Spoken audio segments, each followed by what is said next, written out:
Red alert అంటే ఏంటి? కుంభవృష్టికి ఇదే చివరి హెచ్చరిక. అత్యంత ప్రమాదకరమని మనం భావించాలి. నిర్ణీత ప్రాంతంలో 24 గంటల్లో ఇక్కడ దాదాపు 20 సెంటీమీటర్ల వర్షం కురుస్తుంది. 130 కిలోమీటర్ల వేగంతో గాలులు వీస్తాయి. రోడ్లపైకి వరద వస్తుంది. విద్యుత్ స్తంభాలు నేలకూలుతాయి. అప్రమత్తంగా లేకుంటే అంచనాలకు అందని విధంగా ప్రాణ ఆస్తి నష్టం జరుగుతుంది.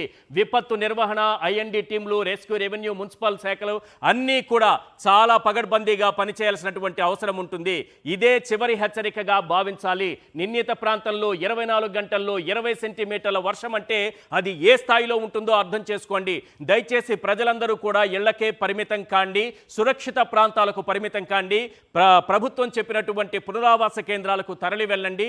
ఎవరూ కూడా ప్రభుత్వం ఇచ్చినటువంటి హెచ్చరికలను, అధికారులు ఇచ్చినటువంటి హెచ్చరికలను పక్కన పెట్టకండి.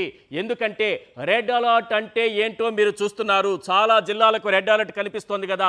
ఈ రెడ్ అలర్ట్ ఉన్నటువంటి ప్రాంతాల్లోని ప్రజలు ఖచ్చితంగా అధికారులు చేసినటువంటి సూచనలు, ఇచ్చినటువంటి హెచ్చరికలను తప్పనిసరిగా పాటించాల్సిందే. 17 జిల్లాల్లో ఇప్పుడు రవాణా వ్యవస్థ పూర్తిగా నిలిపివేస్తున్నారంటే పరిస్థితి ఏ రకంగా ఉందో అర్థం చేసుకోవచ్చు.